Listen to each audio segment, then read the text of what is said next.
Namaste, welcome back to real time digital signal processing course. So, today we will look at adaptive filter applications. So, in the previous class we discussed about the LMS algorithm, leak LMS and then NLMS algorithm, how with little modification we can implement the adaptive filter. So, today we will look at little bit on the application of adaptive filter. The first one what we will take is adaptive prediction. So, how we are going to predict the system which is connected to the system. Okay. So, what it says is the linear predictor, it is going to estimate the values of signal at future time applied to a wide range of applications such as speech coding and then separating. The equation for this is given as y of n is I is equal to 0 to L minus 1 W L of n into x of n minus delta minus L. So, you will be seeing according to the figure there is a delay of the signal which is going to be fed into the system to find out the error of the function. So, y of n is taken out here and then we have the LMS algorithm here which is going to decide our weights on the system basically, and this is the delayed signal, that is x of n minus delta which is going to come into the system, and then y of n is the thing, this is what y of n is the predicted one. So, we will be subtracting and then taking it out, minimizing the error. Then what happens? So, we will be predicting what is y of n basically in this case. So, the filter coefficients are going to be updated by the LMS algorithm as you will be seeing that W of n plus 1 is given by W of n plus mu is a step size into x of n minus delta is the input to the this thing, a weight function, and then E of n, that is error which is fed back into our LMS algorithm. So, we say where x of n minus delta is nothing but x of n minus delta is the first sample, that is delayed by delta units. So, the other ones are delayed as earlier, we take it x of n minus delta minus 1 so on, and then x of n minus delta minus L plus 1 transpose what we will be giving as an input. So, L is the length of the filter, that is what we are going, L small l is equal to 0 to capital L minus 1, we are calculating our y of n. So, then as usual like LMS algorithm, what we have is E of n is x of n minus y of n, and filter using the reference input x of n minus delta to predict its future value x of n, where delta is the number of delay samples. So, continuing with the predictor. So, we are going to consider an application of using an adaptive predictor to enhance the primary signal which consists of m sinusoids corrupted by white noise.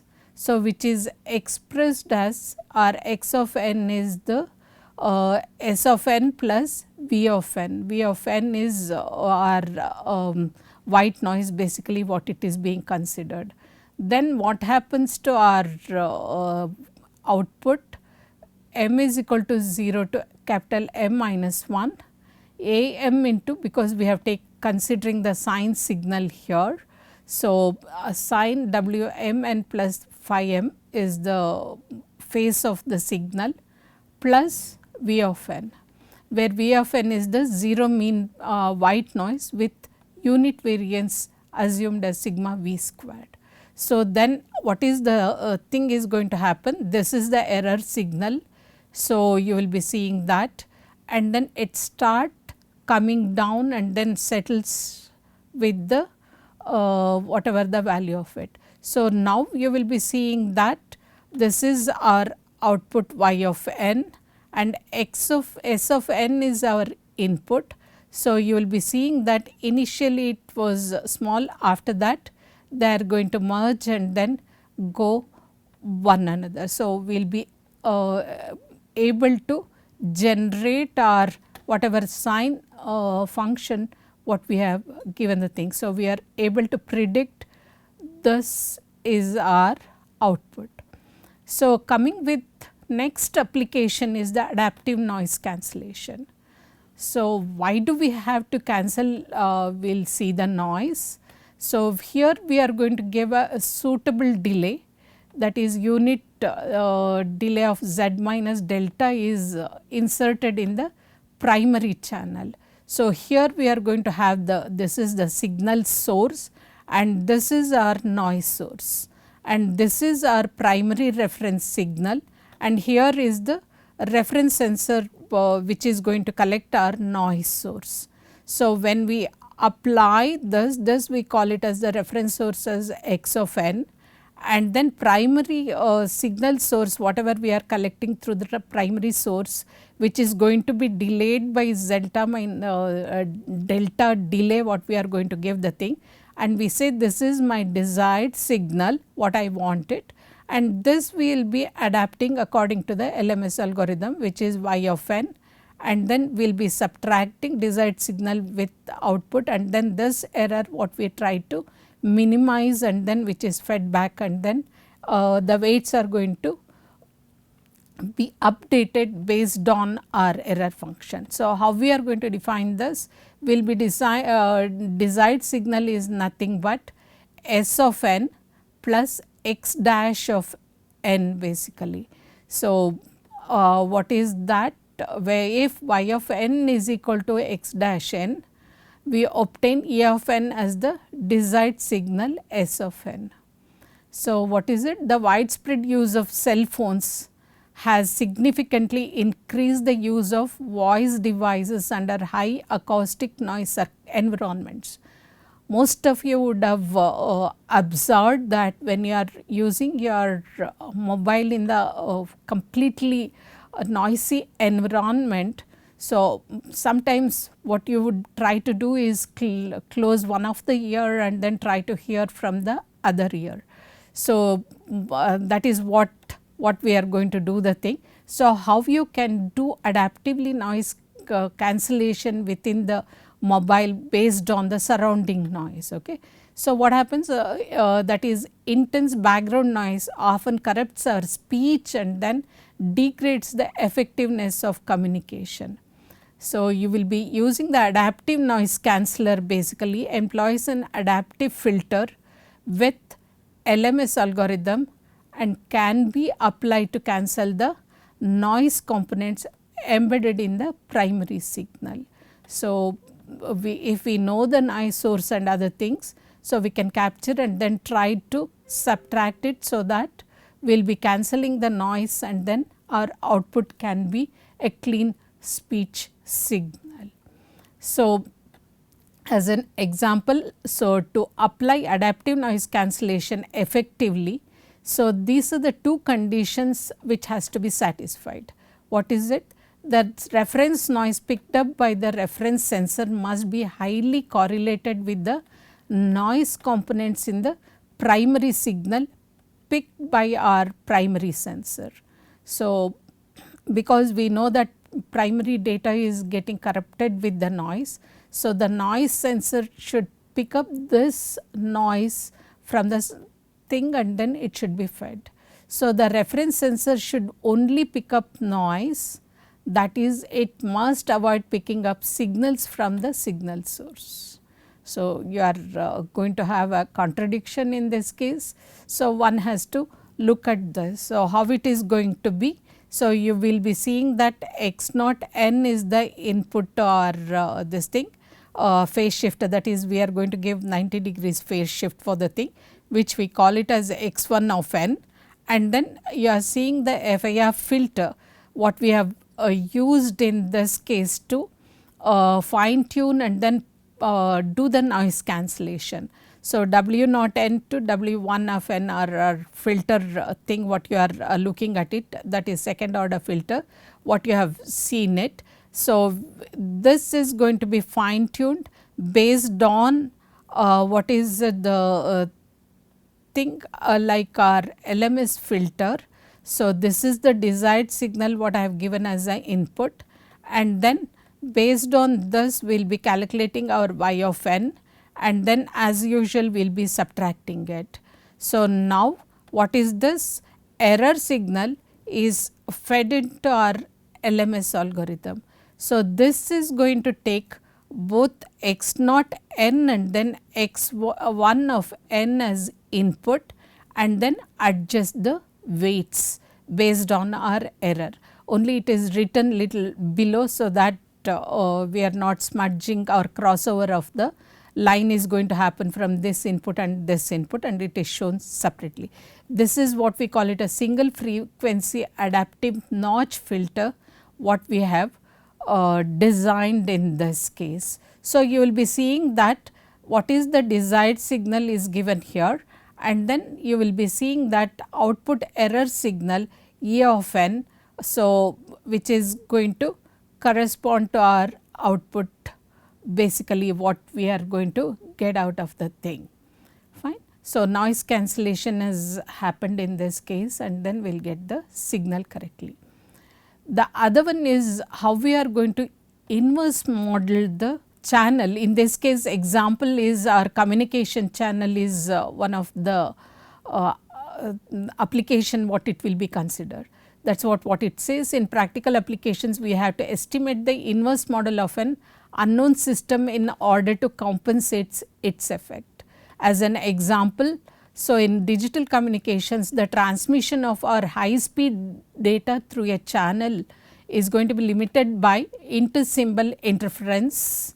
So, those who do not know the thing, you can refer to what is inter-symbol interference, which is caused by channel distortion. So, we know the frequencies of the channel which it is passing. So, if other frequencies overlap, we will have the inter-symbol interference.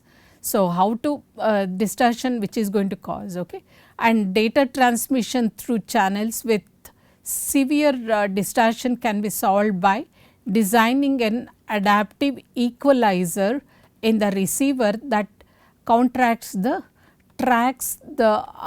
unknown and changing channels. How we are going to design this? So, you will be seeing W of z is nothing but 1 by C of z. So, we are taking we assume that C of z is the filter at the transmission end. At the receiver end, you will be designing the inverse filter. So, one must be thinking how the inverse filter is going to be designed. So, you should have what we call it as minimum order filter basically. So, all the poles and zeros of the input filter should be inside our unit circle.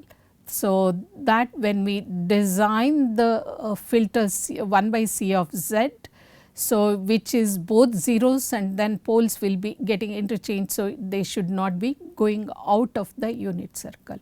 So, this is what one has to design, and then what we call that when we do the cross multiplication, C of z into W of z should be equal to 1, such that our x hat of n is equal to x of n. So, this is what shown in our equalizer as an example of inverse modeling.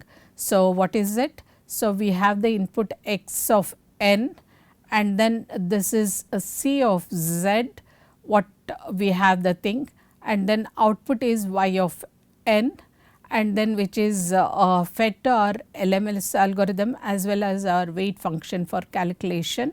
It passes through the filter here, and then the x hat of n is the output what we are calculating, and then this x of n is going to be delayed by delta, and then which is fed as desired signal. So, when the difference is minimal, then we will be knowing that x hat of n is equal to x of n. So, this is how we will be trying to get our whatever we have passed through the communication channel will be received in this fashion. So, almost it is equivalent, whatever we receive x hat of n is equivalent to almost x of n. And as usual our error will be through the LMS algorithm and then taking the input from y of n. So, we will be designing our weight function. So, how we are going to do the channel equalization is shown in this, because this is an experiment where it is going to be used. Adaptive equalizer using the complex LMS algorithm for a simplified ITU standard communication standard, what you will be taking it V.29 is a fax modem. So, for various other this thing we call it as audio or speech, we have different standards. So, in this case for the fax modem, this is the standard one uses. So, according to this V.29 recommendation, the modem operates at speed up to 9600 bits per second on the general switched telephone network lines, and the equalizer for modems can be realized using our adaptive FIR filter, what it is shown here. So, in the absence of noise and inter-symbol interference, the modem receiver decision logic output can precisely match the transmitted symbols and the error signal will converge to 0. This is the ideal case one is considering, then error can reach to 0. So, what is the this thing graphical representation as it is shown. So, we have the received signal and we have the received filter constructed here. So, the output of which is going to go to our adaptive algorithm, and then the same thing will be going for the adaptive equalizer weights calculation, and then we will be putting a decision device here depending on the thing. So, either the switch will be turned on to find out the error if it is this thing adapting to the channel noise, and if there is no noise you can put the decision to this one, change over to here, okay, the output will be coming. So, here you will be passing it to the training of the signal if the decision is on the other side, and you will be using this training the signal to adapt itself. Okay. So, algorithm uses the thing. So, we will be here also we will be trying to minimize our output of the error. So, this will be our equalization output what we will be getting it. So, the next application what we call it as voice scrambling. So, we will be using filtering and then modulation techniques here to do the scrambling of the voice. Why one has to scramble the voice, we will see it. So, the approach makes use of basic algorithms for filtering and then modulation. With voice as an input, the resulting output is scrambled voice, we will get it. So, the original descrambled voice is recovered when the output of this from the kit, if we are using the hardware or if we are using the MATLAB, the output of this is given to input to a second kit running the same program, or in the same place we can run this our program and then imitate that we are depicting that two places, that is wherever we have recorded the voice we have scrambled it because I want to have it as a private one. So, that I know how I have scrambled my speech or audio, then at the receiving end the person knows how the scrambling has happened. So, he will use the same concept to recover this. So, that way you will be calling it as a watermarking on speech and then audio signals. So, how we can do it using scrambling we will see in the experiments both using MATLAB and then our Code Composer Studio. So, even in the Code Composer Studio what you can use is, if you have two kits you can connect one kit to do the scrambling, the other kit will be re-scrambling, and then you can get the correct speech depicting both transmission and then receiving concept. So, the commonly referred to as frequency inversion in this case is going to happen. It takes an audio range in that is 300 hertz to 3 kilohertz. So, we call this as our narrowband frequency what we will be using it, and which will be folding because we are going to scramble with whatever the input frequency. In this case we will be using 3.3 kilohertz as the carrier signal in this case, and we will be merging with the thing, it will be folded and then it will be sent. So, the frequency inversion is achieved by multiplying or modulating the audio input by a carrier signal, causing a shift in the frequency spectrum with upper and lower side bands. So, we will be getting both the higher one with 3 and then 3.3, it will be 9.9 kilohertz and then the difference will be 0.3 kilohertz. So, one will be upper and the other one will be lower one. So, this lower side band that represent this audible speech range, the low tones are high tones and the vice versa. What happens? So, these low tones becomes high tones when we have received it, whereas the high tones will be converted into low tones. So, this is what we will be getting it. As an example, how it is going to be done is shown in the figure. So, I have taken input as a this thing audio input which is sampled with 8 kilohertz. So, or a speech signal which is going to be sampled at 8 kilohertz, then we will be representing between 300 to 3 kilohertz is our speech signal which is going to come. So, then this has to be this thing, what we want is the frequencies above 3 kilohertz has to be cut off. So, we will be putting the low pass filter with a cutoff frequency of 3 kilohertz and then we call this as point A. Then we take 3.3 kilohertz as our carrier signal, that is using the sine generator, which you will be multiplying with our this thing input signal which is cut off at 3 kilohertz and we will be generating B. So, this can be fed through the 3 kilohertz low pass filters, eliminating high frequencies, and we will be getting C as the scrambled signal as our output. So, what it shows is scrambling. At point A we have an input signal band limited to our 3 kilohertz, and at point B we have a double sideband signal with suppressed carrier basically, and then at point C the upper sideband and the section of the lower sideband between 3 and 3 kilohertz are filtered out. So, the scheme is attractive because of its simplicity. Only simple DSP algorithms, namely filtering, sine wave generation and then amplitude modulation are required for this implementation. So, when we come to the reverse of it, we can rewrite the C can be given to our as a input signal. Okay.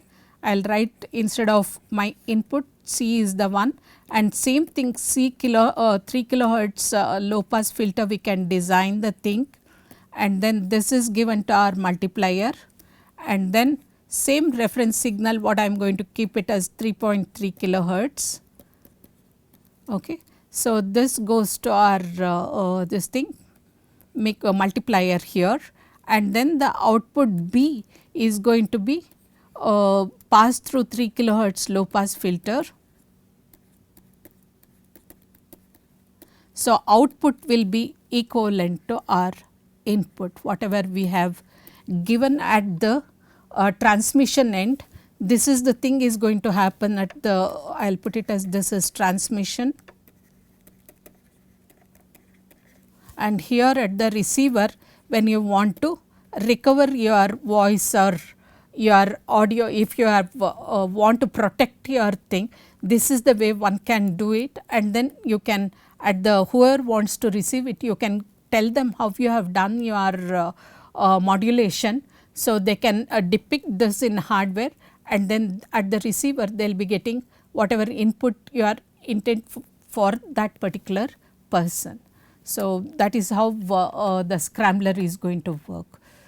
So, then continuing with the thing, okay, how it is going to we will be seeing how the carrier frequency and then low pass filter will be mixed, and then how our filter response is going to be in the frequency domain is shown here. So, what is going to happen? First, the sample speech signal is filtered by a low pass filter, we said. H of n is the order of the filter, whose cutoff frequency, what we will be calling it as f naught, is high enough not to cause distortions of the speech signal.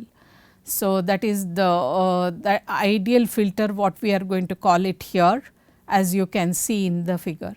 This is the low pass filter, and then what is it? Its band is minus f naught to f naught, and then what happens to the thing? The sampling rate Fs is the sampling frequency is chosen such that 4 times f naught is less than Fs. So, that means to say that your sampling frequency has to be greater than 4 times of the frequency component what you want to pass. So, the filtering operation can be represented by the convolutional normal expansion. So, we have y naught n is nothing but m is equal to 0 to order of the filter. You can take it as L minus 1, or if it is the nth order or mth order m minus 1. So, we will have h of m into x of n minus 1. So, if you have taken L as the thing, so it will be becoming h of L into x of n minus L is our convolution thing. So, the notation can be any one of it what you assume. So, the filter output y naught n gets modulated as this thing cosinusoidal carrier signal whose frequency coincides when the filter's cutoff frequency f naught, resulting in the signal as shown here. What is it? y1 of n. As you can see that x of n, which is uses a low pass filter with cutoff frequency f naught, which will be equal to y naught n, and then this is the carrier frequency what you have chosen as f naught. So, which is that is desired signal s of n what you will be putting it. So, you will be multiplying them, and y of 1 of n is the output of it. What are the things it contains? So, s of n into y naught n, where your s of n is equal to 2 times cos omega naught n, where omega naught is given by 2 pi f naught by f s. So, then you will be passing it through your low pass filter with cutoff frequency same as this one f naught, to eliminate the higher frequency component present in it, and then output is y2 of n is the scrambled signal. So, when you can see that in the frequency domain how the thing is going to be getting shifted, what you can see it. So, that is f minus f naught is the shift what you have given the thing. So, the signal you will be seeing that it is shifted spectrum what you are seeing in this case, and then when you take the inversion at the receiving signal. So, this is how the inverted signal looks like. This is our y2 of f here in the with respect to frequency domain. So, this is minus f naught to f naught, and we have fs by 2 what it is marked in this case. So, this is how what you have to say that your fs is greater than 4 times the frequency component of your basically filter cutoff frequency f naught of the filter, what one has to assume. Okay. So, continuing with the thing how it is going to be represented, that is unscramble the signal. Already I have put the thing. One may apply the scrambling steps y naught, y1, y2 whatever it was shown to the scrambled signal itself. So, this works because the inverted spectrum will be inverted again, recovering in the original spectrum. So, in the lab, so you will be studying a real time implementation of the above procedures. So, we will be demonstrating. So, those who are interested can look into the code and other things, they can run your own algorithm to implement this scrambling and then descrambling. So, the low pass filter will be designed with parameters, that is Fs as 16 kilohertz and F naught is equal to 3.3 kilohertz. So, approximately as you can take it as 4 times the thing. So, if you assume a 4 kilohertz as the thing F naught, so 4 into 4 will be your 16 kilohertz. So, you are choosing your sampling frequency as 16 kilohertz. And the filter order, if you use m is equal to 100, using the Hamming window which is given down here, that is W of n is the Hamming window, you will be using it. This is the equation for designing the Hamming window. So, which is 0.54 constant minus 0.46 into cos 2 pi n divided by m. N is going to be your input sample. So, when you pass through that, this is passing through your Hamming window. So, our convolution equation is given as y 2 of n is our output. So, this will be depending on your order of m, in this case 0 to 99, what it is going to be h of m into y 1 of n minus m, and then h of n is going to be our impulse response has to be restricted with respect to window, because this is a continuous minus infinity to infinity what we assume. So, this is W of n into sine omega naught n minus m by 2 whole divided by pi into n minus m by 2. So, here n is between 0 and then m basically, and omega naught is given by r 2 pi f naught by f s. In this case it is 3.3 divided by 16 kilohertz, and W n is the Hamming window which is given by this equation. So, n will be between 0 and m whatever we have designed. In this case we have assumed it as 100. Okay. So, the next application what we will be doing it is echo. So, here we will be doing the generation. In the next class we will take up the cancellation. Okay. So, how the echoes are going to be generated? First, synthetically we can do the generation. So, most of you would have visited where you have rocks and other things.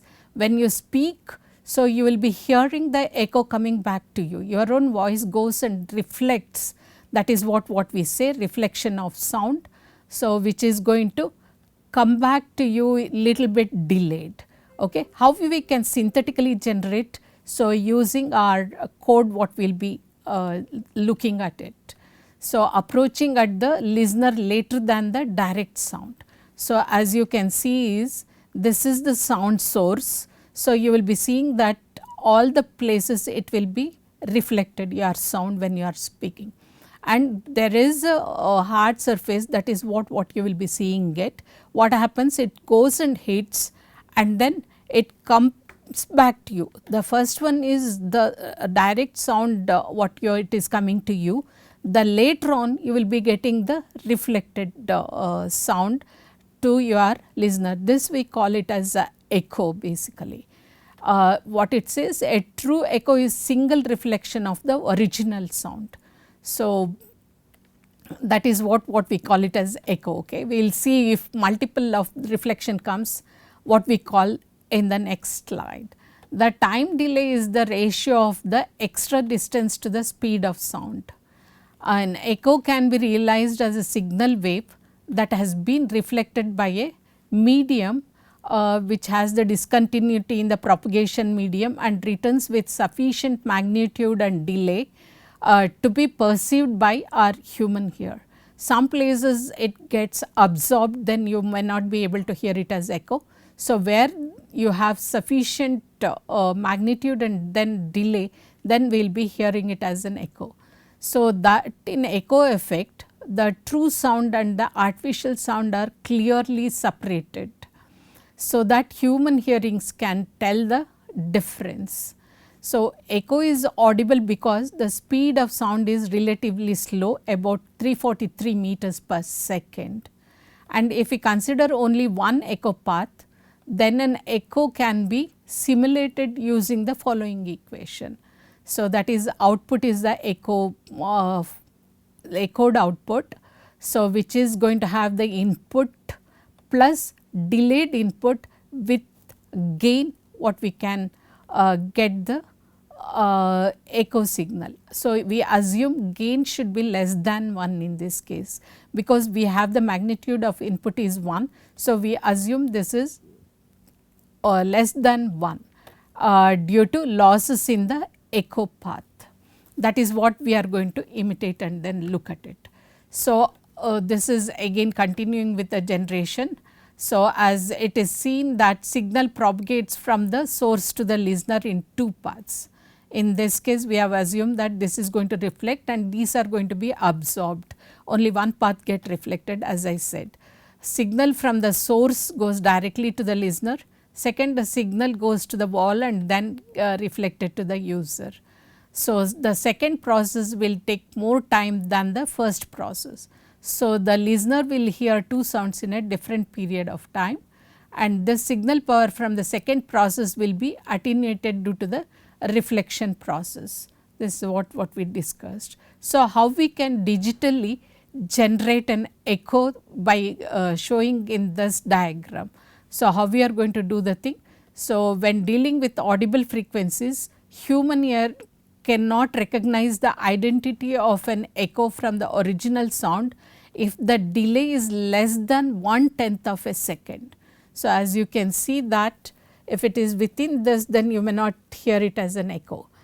Thus, since the velocity of sound is approximately what we call it as 343 meter per second at a normal room temperature of about 20 degrees centigrade, the reflecting object must be more than 16.2 meters from the sound source for an echo to be heard by a person at the source. So, these are the thing, then only you will hear, you would be wondering wherever I speak I should be able to hear my voice back.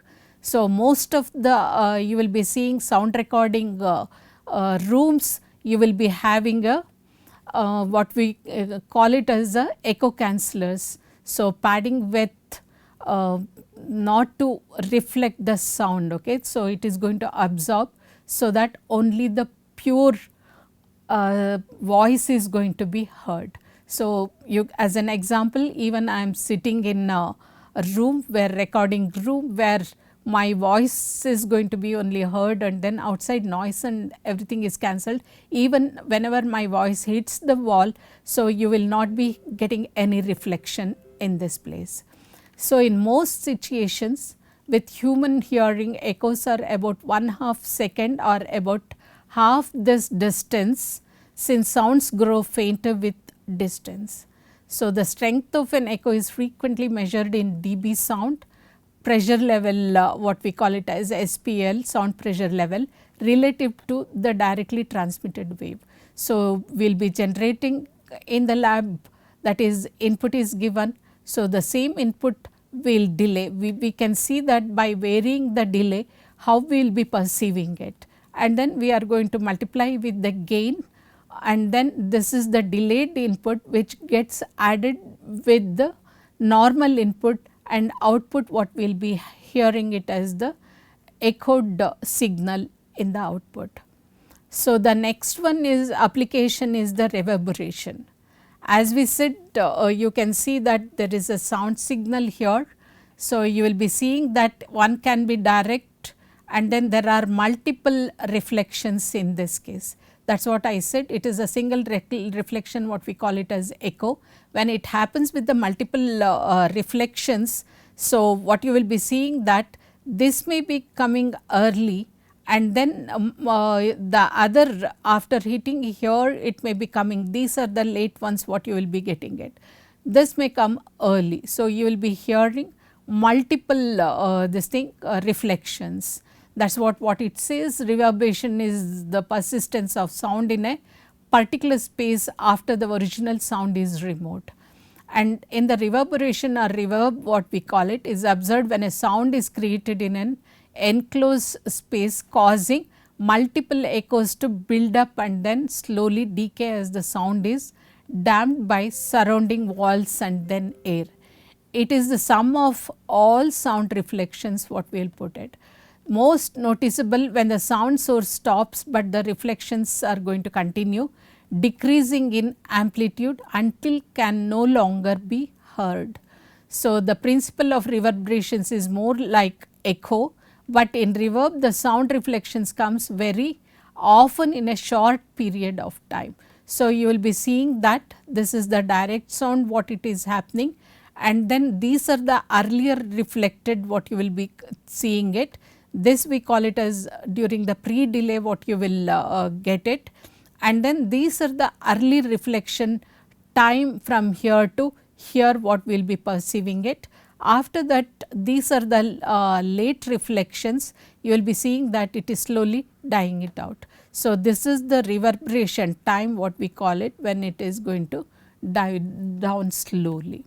So, considering the thing comparison to distinct echo, that is 50 to 100 millisecond after the initial sound, reverberation is many thousands of echoes that arrive in very quick succession, that is 0.01 to 1 millisecond between echoes.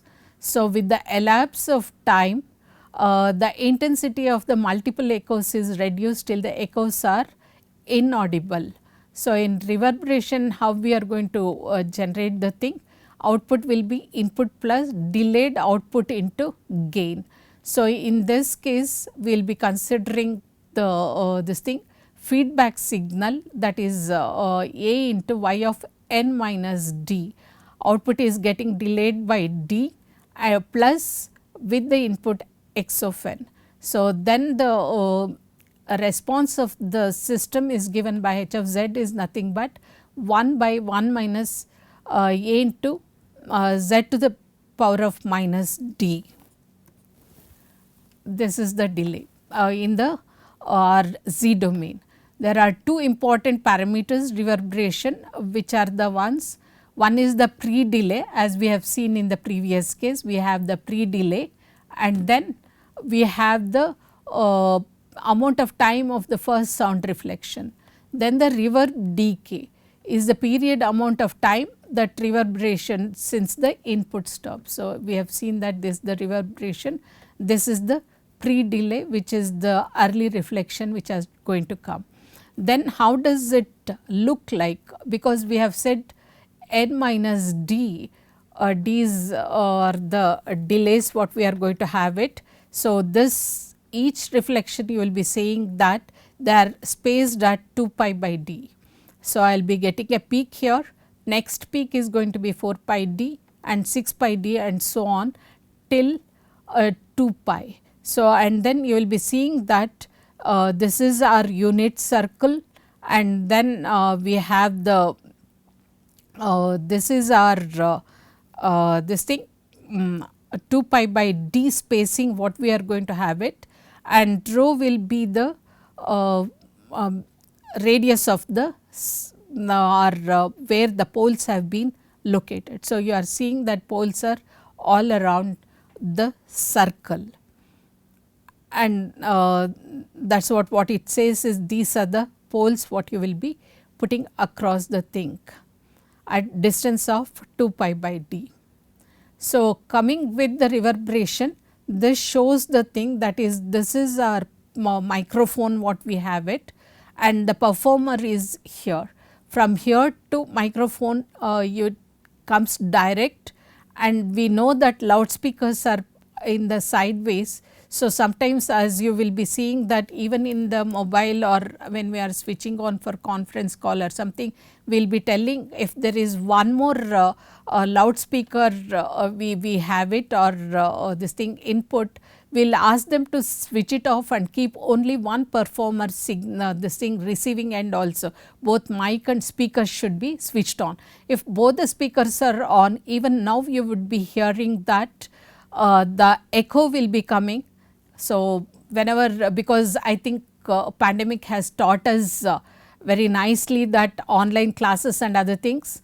So, when two devices are on side by side, we will say that please mute the other device and only one device is of the two of them are sitting together be on, so that we will not have any echoes, or we call it as reverberation coming into our picture. So, how to generate, just like our echo, digital reverberation is shown in this figure. This is our input, and then the output is going to be delayed and then fed back. There in the echo case, input itself is delayed and then fed into our system. Here the output is going to be delayed and then fed with into the system with gain actually. So, this is delayed output, what we will be hearing the reverberation. So, you have to differentiate between an echo and then reverberation when we run the example. So, thank you very much. In the next class, we will be considering echo cancellation and then equalizer, why do we need it. So, what we will be taking it up in the next class. Thank you for listening.